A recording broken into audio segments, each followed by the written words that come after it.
রাতে একা থাকতে আর ভালো লাগে না। শুধু ছটপট করে রাত কাটাতে হয়। ওকে বললাম, পারবি তো সবকিছু ঠিকঠাক মতো করতে, নাকি ৩০ সেকেন্ডেই ক্লান্ত হয়ে যাবি? ও বলল, একবার সুযোগ দাও, দেখিয়ে দিব। এদিন যা হলো তা কোনো দিন ভুলব না। আমার নাম রিয়া। ২৮ বছর বয়সে আমার বিয়ে হয়েছে। আজ প্রায় ১ বছর হলো। আমার স্বামী কাজে বেশিদিন বাইরেই থাকে, বাড়িতে আসার সেরকম টাইম পায় না। গাছের বাতাবলেবুর ওজন কম করে হলেও ৪ কেজির মতো হবে। আমি দেখতে বেশ সুন্দরী। আমার চলাফেরা যে কারোর মন কাড়ে।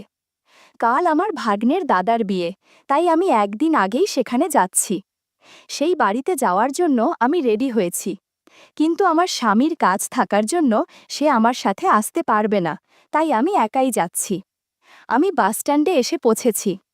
আমি আমার ভারী ব্যাগটা নিয়ে বাস থেকে নামলাম, আর মনে পড়ল আমি ছাতা আনতে ভুলে গেছি।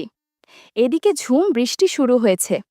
কিছুক্ষণের মধ্যেই আমি পুরো ভিজে একাকার। ভেজা জামাকাপড় ত্বকের সাথে লেগে আছে। চারিদিকে তাকিয়ে দেখি কোনো দোকান খোলা নেই আর একটা লোকও নেই। তারপর আবার ভাগ্নেও এখনো আসেনি আমাকে নিতে। তাই একটা ছোট বন্ধ দোকানের সামনে গিয়ে দাঁড়ালাম আর অপেক্ষা করতে লাগলাম ভাগ্নের। কিছুক্ষণ পর দেখলাম বৃষ্টিতে ভিজতে ভিজতে ভাগ্নে আসছে। ভাগ্নেও বাড়ি থেকে বেরোনোর সময় ছাতা নিতে ভুলে গেছে। ও এসে আমার পাশে দাঁড়ালো আর চোখে আমাকে দেখতে শুরু করলো। বৃষ্টির কারণে অনেক কিছু বোঝা যাচ্ছিল।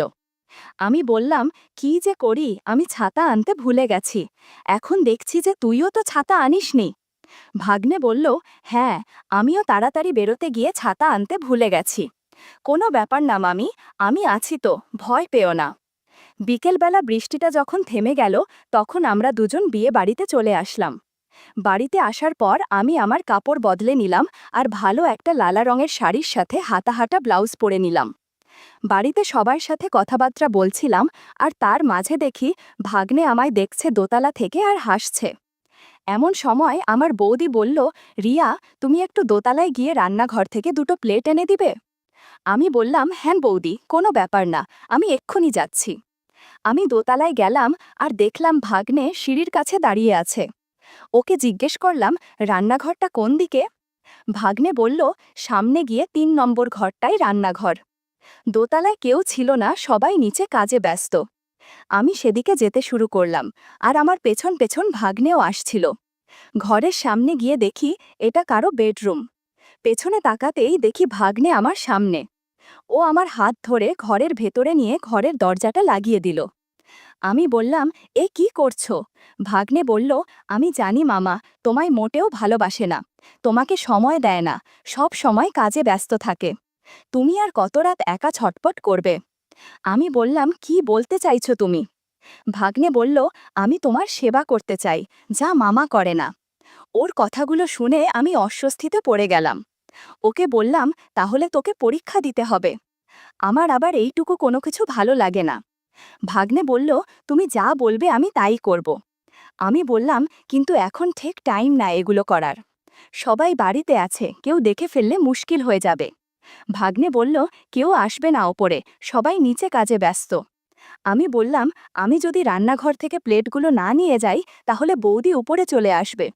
ভাগ্নে বলল, আমাদেরকে কেউ দেখতে পাবে না, আমি দরজা বন্ধ করে দিয়েছি। বলার সাথে সাথেই ভাগ্নে দুটো তবলা বাজাতে শুরু করল। আমি যেন ওকে বাধা দিতে পারছি না। আমিও সাহস করে গিটার হাতে নিয়ে বাজাতে শুরু করলাম। অনেক ভালো লাগছিল আমার, অনেক বছর পর আনন্দ করছি। কিছুক্ষণ পর আমাকে মেঝেতে বসিয়ে দিল। আমি বললাম, মেঝেতে পিঠে ব্যথা লাগে, বিছানায় চলো। ও বলল, না মামি, বিছানায় অনেক শব্দ হয়, মেঝেতে বসলে শব্দ হবে না। আমি মেঝেতেই বসলাম, আর জাগনে জাদুর লাথি দিয়ে আমাকে আশীর্বাদ করল। এই বয়সে বেশ ভালো আশীর্বাদ করে পারো। আস্তে মামি, বেশি জোরে চিৎকার করো না, না হলে অমঙ্গল হবে। কিছুক্ষণ এরকম চলার পর ভাগ্নে আশীর্বাদ প্রসাদ খাইয়ে দিল। আমি আশীর্বাদের প্রসাদ খেয়ে একটু বিশ্রাম নিচ্ছি। ভাগ্নে বলল, এখন কি সুস্থ লাগছে মামি? আমি বললাম, কত বছর পর যে সুস্থ লাগছে তোমাকে বোঝাতে পারবো না। এরপর আমি সবকিছু ঠিক করে নিলাম আর ঘর থেকে বেরিয়ে চলে গেলাম। তারপর রান্নাঘর থেকে প্লেটগুলো নিয়ে বৌদির কাছে যেতেই বৌদি বলল, এত সময় লাগে নাকি প্লেট আনতে? আমি বললাম, না মানে আমি রান্নাঘর খুঁজে পাচ্ছিলাম না, তাই দেরি হলো। বৌদি বলল, ঠিক আছে, কোনো ব্যাপার না, এখন আমার সাথে একটু কাজ করো। আমি কাজ করতে শুরু করলাম বৌদির সাথে। কাজ করতে করতে রাত হয়ে গেল।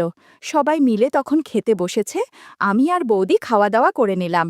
তারপর বৌদি আমাকে আমার শোবার ঘর দেখিয়ে দিল, যেটা ছিল ভাগ্নের ঘরের পরের ঘরটা। ঘরটি বেশ ছোট ছিল। দেখলাম ঘরে একটি সিঙ্গেল বেড, আলমারি আর একটি ড্রেসিং টেবিল আছে। শোবার সময় আমি কাপড় বদল করলাম না, কারণ বাকি কাপড়গুলো বৃষ্টিতে এখনও ভেজা ছিল। এমন সময় দেখি ভাগ্নে এলো আমার ঘরে। এসেই চারিদিক আর ঘরের বাইরেটা দেখল। কাউকে যখন দেখতে পেল না, তখন বলল, গুড নাইট মেরি জান। আমিও একটু হেসে বললাম, ইস, খুব দুষ্টু হয়েছ, হ্যাঁ, এবার ঘুমাতে যাও, কাল তোমাকে আমার ডিউটি করতে হবে। গুড নাইট বলার পরে ভাগ্নে চলে গেল। ভাগ্নে আর ওর দাদা একই ঘরে ঘুমাতো। ঘরের দরজাটা বন্ধ করার সময় দেখলাম দরজার ছিটকিনিটা ঠিকঠাক লাগছে না, তাই আমি দরজাটা শুধু চাপিয়ে রেখে শুয়ে পড়লাম। রাতেও বেশ ভালো বৃষ্টি হচ্ছিল, কিন্তু মেঘ ডাকছিল না, তাই আমি একটি চাদর নিয়ে নিলাম আর কিছুক্ষণের মধ্যেই ঘুমিয়ে গেলাম। প্রায় মাঝরাত 2টোর সময় আমার ঘুম ভাঙল মেঘের ডাক শুনে। দেখলাম যে বাড়িতে লাইট নেই বৃষ্টির কারণে। তারপর আর আমার ঘুম পাচ্ছিল না, তাই এক সাইড হয়ে ঘুরে শুয়ে থাকলাম আর ঘুম আনার চেষ্টা করছিলাম। কিছুক্ষণ পর বুঝতে পারি কেউ আমার ঘরের দরজাটা খুলে ভেতরে এলো। বুঝতে পারলাম এটা আমার ভাগ্নে ছাড়া আর কেউ না, তাই আমি ঘুমিয়ে আছি সেরকম নাটক করতে লাগলাম। ভাগ্নে এসে আস্তে করে আমার পাশে শুয়ে পড়ল। আমি আর চুপ থাকতে পারছিলাম না, মুখ থেকে বেরিয়ে গেল, আস্তে ভাগ্নে আস্তে। ভাগ্নে বলল, তাহলে তুমি শেষ পর্যন্ত জেগেই গেলে, তাহলে চলো আমরা ভোর রাত অবধি গেম খেলি। সেদিন রাতে ঝড় বৃষ্টির মধ্যে অনেক আড্ডা দিয়েছি। ইউটিউবের কড়া নিয়মের কারণে কিছু ঘটনা সরাসরি বলা যাচ্ছে না। তোমরা কমেন্টে দেয়া লিঙ্ক থেকে আমার ওয়েবসাইট ভিজিট করো, সেখানে একদম মনের মতো গল্প দেয়া আছে, যেগুলো ইউটিউবে পাওয়া যায় না। আড্ডা শেষে ঘড়িতে দেখলাম 4:30 বাজে। প্রায় 2 ঘন্টা ধরে আড্ডা হয়েছে। ভাগ্নে ধীরে ধীরে ঘর থেকে বেরিয়ে গেল, আর আমি নতুন একটা ম্যাক্সি পরে ঘুমিয়ে পড়লাম। পরের দিন সকালে ঘুম থেকে প্রায় 9টার দিকে ওঠার পর আমি আমার বেড ঠিক করে ঘরের বাইরে সিঁড়ির কাছে দাঁড়ালাম। দেখলাম বাড়ির সব লোকজনেরা বিয়ের কাজে ব্যস্ত। পাশের ঘরের জানালা দিয়ে দেখলাম ভাগ্নে এখনও ঘুমিয়ে আছে। আমি আমার ফোনটা নিয়ে আমার স্বামীকে ফোন করলাম। কিছুক্ষণ পর ফ্রেশ হয়ে সবার সাথে বিয়ের কাজ করতে লাগলাম। কাজ করতে করতে দুপুর হয়ে গেল, প্রায় 2টো বাজে। আমাকে বৌদি বলল যে, রিয়া, তুমি কি এখন দোকানে গিয়ে এই কয়েকটি জিনিস আনতে পারবে? বাইরে গাড়ি আছে, ড্রাইভারকে বললেই নিয়ে যাবে তোমাকে। আমি বললাম, বৌদি, আমার তো চেনা জানা নেই তোমাদের এলাকা। বৌদি বলল, ঠিক আছে, কোনো ব্যাপার না, আমি ড্রাইভারকে জিজ্ঞেস করে জিনিসগুলো নিয়ে আসছি। ভাগ্নে দূর থেকে আমাদের কথা শুনছিল। ও আমাদের কাছে এসে বৌদিকে বলল, মামিকে একা একা কেন পাঠাচ্ছ? বৌদি বলল, একা একা কোথায়, ড্রাইভার যাচ্ছে তো রিয়ার সাথে। ভাগ্নে বলল, আমার মানে বাড়ির কোনো চেনা জানা লোকের সাথে পাঠাও। বৌদি বলল, হ্যাঁ, ঠিক বলেছিস তো, তাহলে আমি কাকে পাঠাই এখন? ভাগ্নে বলল, আমি মামিকে নিয়ে যাই দোকানে। বৌদি বলল, ঠিক আছে, কিন্তু দেখে শুনে যাস।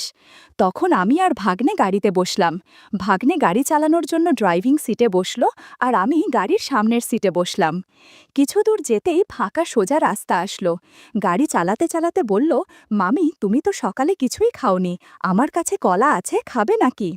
আমি উত্তর না দিয়ে জিজ্ঞাসা করলাম, তুইও তো সকালে কিছু খাসনি, ডালিম খাবি নাকি? আমার কাছে 2টো ডালিম আছে। ভাগ্নে বলল, যাক, ভালোই হলো, তুমি কলা খাও আর আমি ডালিম খেয়ে সকালে নাস্তা করি। গাড়ি চালাতে চালাতে ভাগ্নে ডালিম নিয়ে খেতে শুরু করলো। খেতে খেতে গাড়ি চালানোর কারণে ব্যালেন্স ঠিক রাখা যাচ্ছিল না। আমি বললাম, ভালো করে গাড়ি চালা। ভাগ্নে বলল, কিছু হবে না মামি, চিন্তা করো না। কিছুক্ষণ পর ভাগ্নের মাথায় বুদ্ধি এলো। ও গাড়িটা সোজা রাস্তা থেকে একটা মাটির রাস্তা দিয়ে এক ঝোপঝাড়ের পেছনে দাঁড় করল। বলল, এখানে বসে আগে খেয়ে নেই। কিছুক্ষণ ডালিম খাওয়ার পর বলল, এবার আমাকে গাড়ি চালাতে দাও, আর তর সইছে না আমার। আমি শাড়ি একপাশে রেখে ভালো করে বসলাম। তারপর ভাগ্নে গাড়ি চালাতে শুরু করল। সে কি গতি বন্ধুরা, আমার অনেক ভয় হচ্ছিল। আমি শুধু বলছিলাম, ভাগ্নে আস্তে আস্তে। ভাগ্নে বলল, আমি অনেক দক্ষ ড্রাইভার, অনেক জোরে গাড়ি চালানোর কারণে গাড়ি অনেক নড়ছিল, মনে হচ্ছিল ভূমিকম্প হচ্ছে। ৩০ মিনিট পর ভাগ্নে থামল। এদিকে আমার কেমন যেন লাগছিল, মনে হচ্ছে ব্যথা পেয়েছি। এরপর আমরা সোজা বাজারে থেকে বৌদির বলা জিনিসপত্র নিয়ে বাড়ি চলে আসলাম। বাড়িতে আসতে আসতে সন্ধে হয়ে গেল, আর বৌদি বলল, এত সময় লাগে নাকি রিয়া? তোমাকে আমি তাড়াতাড়ি আনতে বলেছিলাম জিনিসগুলো। আমি বললাম, আর বলো না বৌদি, আসার সময় গাড়িটা চালু হচ্ছিল না, তাই দেরি হয়ে গেল। বৌদি বলল, ঠিক আছে, এখন আমাকে এখানে একটু কাজে সাহায্য করো। কাজ করতে করতে রাত হয়ে গেল, তাই আমি আমার ঘরে গেলাম আরাম করতে। তখন বৌদি এসে আমায় বলল, তাড়াতাড়ি তৈরি হয়ে যাও, আমাদের বরযাত্রী যেতে হবে। আমি তৈরি হয়ে বরযাত্রীর বাসে উঠে পড়লাম। গত ৩ দিনে অনেক কিছু হয়েছে, কিন্তু আমার মন খারাপ হচ্ছে এই ভেবে আজ আমাকে চলে যেতে হবে। আবারও সেই বোরিং দিন শুরু। ভাগ্নে ছাড়া কিভাবে সময় কাটাবো বুঝে উঠতে পারছিলাম না। যাওয়ার আগে শেষবারের মতো ভাগ্নে পুকুর পাড়ে আশীর্বাদ করেছে। বিকেল ৫টার বাসে করে চলে আসলাম বাড়িতে। কদিন বাড়ির কাজকর্ম করতে করতেই কেটে গেল। ধুর, খুব বিরক্ত লাগছে। আজও কিছু হলো না। আমার স্বামীকে নিয়ে আর পারি না। নিজে তো কিছুই পারে না, উল্টো আমার দোষ দেয়। ইদানিং আমার অবস্থা একেবারে করুণ। ঘরের শশা বেগুন খেয়ে আর কতদিন পার করব। ভাগ্নের সাথে কাটানো সময়গুলো খুব মিস করছি।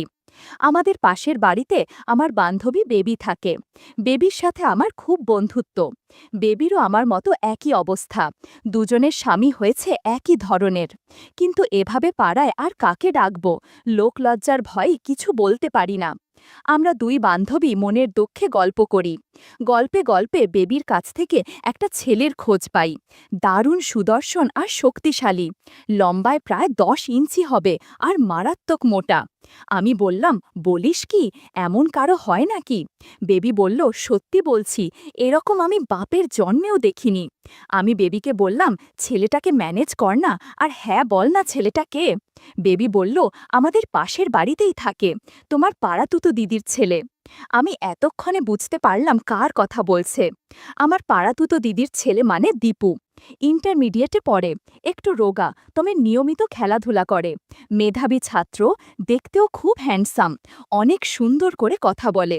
হায় রে, আমার কি পোড়া কপাল, এত দিন ধরে ওকে চোখে পড়েনি। মাঝে মাঝে খেয়াল করেছি, দীপু আমার দিকে করে তাকিয়ে থাকে। আমার সাথে ওর খুব খাতির। ওর সাথে বন্ধুত্ব করলে কেউ টের পাবে না। সত্যি বেবি ভালো একটা উপায় বের করেছে। মনে হচ্ছে ভাগ্নেকে আর মিস করতে হবে না। বেবির সাথে কথা বলে আমি বাসায় ফিরে চিন্তা করতে লাগলাম কিভাবে দীপুকে বাসায় আনা যায়।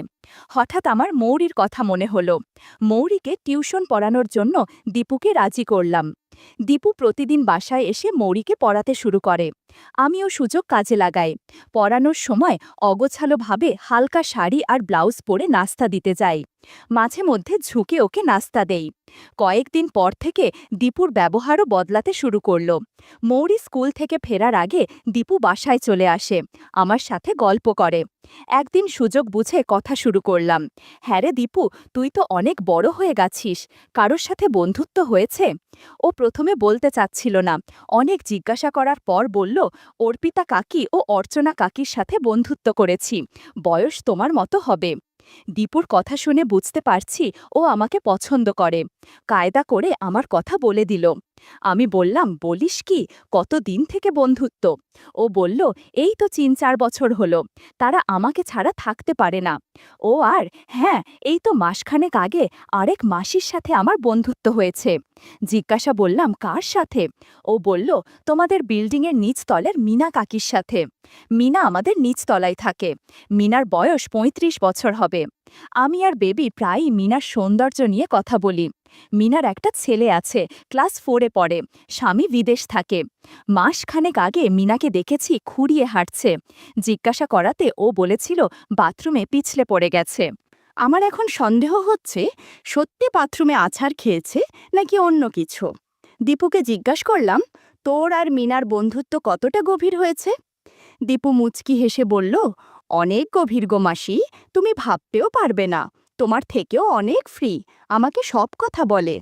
ওর কথা শুনে আমার মনে আনন্দের ঢেউ বয়ে গেল। এই ছেলেকে দিয়েই হবে। ওকে জিজ্ঞাসা করলাম, আচ্ছা দীপু, বেবিকে তোর কেমন লাগে? ও বলল, দারুণ লাগে মাসি, তবে তোমাকে সবচেয়ে বেশি ভালো লাগে, সেজন্যই তাড়াতাড়ি চলে আসি। আমি বললাম, বেবির সাথেও বন্ধুত্ব করবি? ও বলল, কেন করব না, আমি তো অনেক দিন থেকেই তোমার সাথে বন্ধুত্ব করতে চাচ্ছি, বেবি মাসি হলে আরও ভালো হবে। ওকে বললাম, পারবি তো সব কিছু ঠিকঠাক করতে? ও বলল, একবার সুযোগ দাও, দেখিয়ে দিব। এমন সময় মৌরি এসে পড়ল। আমি আমার ঘরে চলে গেলাম। কিছুক্ষণ পর বাথরুমে গেলাম। মৌরির ঘরের সামনে দিয়ে যাওয়ার সময় দেখি দরজা ভেজানো। আমি ভাবলাম মৌরি হয়তো মনোযোগ দিয়ে পড়ছে। ফিরে আসার সময় মৌরির ঘর থেকে অদ্ভুত আওয়াজ শুনতে পেলাম, সাথে হাততালির মতো কেমন যেন শব্দ আসছে। আমি একজন বিবাহিতা মহিলা, এই ধরনের আওয়াজের সাথে আমি খুব পরিচিত। আস্তে আস্তে ভেজানো দরজা একটু ফাঁকা করতেই আমার চোখ কপালে উঠে গেল। দেখলাম মৌরি হাঁটু গেড়ে বসে আছে আর দীপু ওর সামনে দাঁড়িয়ে আছে জাদুর লাঠি নিয়ে। বন্ধুরা, ইউটিউবের কড়া নিয়মের কারণে সরাসরি বলা যাচ্ছে না। তোমরা কমেন্টে দেয়া লিংক থেকে আমার ওয়েবসাইট ভিজিট করো, সেখানে একদম খোলা মেলা গল্প দেয়া আছে। আমি চুপচাপ দাঁড়িয়ে ওদের কাণ্ড দেখতে থাকি। মনে মনে ভাবলাম, দীপু যদি মৌরিকে এভাবে প্র্যাকটিক্যাল পড়াতে থাকে তাহলে তো মেয়েটা অসুস্থ হয়ে যাবে। কিন্তু এ কি, আমার মেয়ে, চোখে মুখে প্রশান্তির ছাপ। কি ফাজিল ছেলে রে বাবা, মৌরির মতো লাজুক মেয়ের সাথে বন্ধুত্ব করে ফেলেছে। একটু পর আমি আমার রুমে চলে গেলাম আর বেবিকে ফোন করলাম আর ওকে সব ঘটনা খুলে বললাম। শুনে বেবি আনন্দে লাফাতে লাগলো। বেবিকে আমার বাসায় আসতে বললাম, দীপুকে নিয়ে মার্কেটে যাব। বেবি আমার বাসায় এসেই আমাকে জড়িয়ে ধরল। দুই বান্ধবী ঠিক করলাম দীপুকে যা ভাই তাই দিব। কিছুক্ষণ পর দীপু মৌরির ঘর থেকে বের হলো। ওদিকে মৌরি বিছানায় শুয়ে আছে। আমি দীপুকে আমাদের সাথে মার্কেটে যাওয়ার জন্য বললাম। দীপু সাথে সাথে রাজি হয়ে গেল। আমরা তিনজন মার্কেটের উদ্দেশ্যে বের হলাম। মার্কেটে পৌঁছে আমি ও বেবি ব্লাউজের দোকানে ঢুকলাম। দীপু বাইরে দাঁড়িয়ে আছে। আমি দীপুকে দোকানের ভেতরে নিয়ে এলাম। দীপুকে বললাম, কোন রঙেরগুলো কিনব? দীপু হাসতে হাসতে বলল, তুমি এক সেট কালো নাও আর বেবি মাসিকে এক সেট লাল নিতে বলো, তোমাদের দুজনকে খুব মানাবে। বেবি মাসিকেও কালো মানাবে, কিন্তু তোমাকে সবচেয়ে বেশি মানাবে। আমিও হাসতে হাসতে বললাম, ঠিক আছে, তোর ইচ্ছাই থাক। ঘণ্টাখানেক কেনাকাটা করে আমরা বাসায় ফিরে আসি। পরদিন মৌরি স্কুল যেতেই বেবিকে বাসায় ডেকে আনি। দীপুকেও আসতে বলি। বেবি আসার পর দুইজনেই হালকা করে সাজগোজ করে নেই। দুইজনেই ঠিক করেছি আজ দীপুকে গাড়ি চালাতে দিব। বেবি যা পারে করুক। এদিকে দেখলাম বেবি ব্যাগে এক সেট কাপড় নিয়ে এসেছে। বাসায় বলে এসেছে সিনেমা দেখতে যাবে। একটু পর আমরা চুল কেটে ক্লিন হয়ে থাকলাম। একটু পর কলিং বেল বাজতেই দরজা খুলে দেখি দীপু হাজির। দরজা বন্ধ করে দীপুকে ঘরে আসতে বললাম। দীপু 6টা বিদেশি বেলুনের প্যাকেট সাথে নিয়ে এসেছে। আমি বললাম, কি রে, এসব আনলি কেন? দীপু বলল, এগুলো ছাড়া সমস্যা হবে। আমি বললাম, না, এগুলো দিয়ে কিছুই হবে না, তুই চিন্তা করিস না, আমরা ওষুধ খেয়ে নিব। এরপর দীপু আর কথা বাড়ালো না। প্রথমে বেবির কাছে গিয়ে তবলা বাজাতে শুরু করলো। এদিকে আমি তৈরি হচ্ছিলাম কখন আমাকে শেখাবে। 1 ঘন্টা বেবিকে গান শেখানোর পর বলল, একবার তুমি রেডি হও। সেদিন সারা বাড়িতে শুধু আমাদের চেঁচামেচির শব্দই শোনা যাচ্ছিল। দীপুর কারণে আমি ভাগ্নের কথা একদম ভুলে গেছি। দেখতে দেখতে দুপুর 1টা বেজে গেছে। ওদিকে আবার মৌরির স্কুল ছুটি হয়ে যাবে। আমি আর বেবি কোনোভাবেই দাঁড়াতে পারছিলাম না। তবুও দীপুর সাপোর্টে উঠে দাঁড়ালাম। এরপর দীপু বাথরুমে চলে গেল। আমি ঘর গোছাতে শুরু করলাম। একটু পর দীপু এসে বলল, কি ব্যাপার, আজকের মতো এ পর্যন্তই নাকি? বেবি বলল, না বাবা, আমি আর নেই, আমি এখন বাসায় যাব। দীপু, তুই আমাকে বাসায় পৌঁছে দিয়ে আয়। এরপর বেবি নতুন এক সেট জামাকাপড় পরে দীপুর সাথে বাড়ির পথে হাঁটা দিল। আর আমি স্নান সেরে রান্নাঘরে চলে গেলাম হাঁড়িতে ভাত বসাতে। চুলোয় আগুন জ্বলছে আর আমি ভাবছি, এখন জীবনে আর কোনো আফসোস নেই। যখন ইচ্ছে হবে দীপুকে বাড়িতে আসতে বলবো।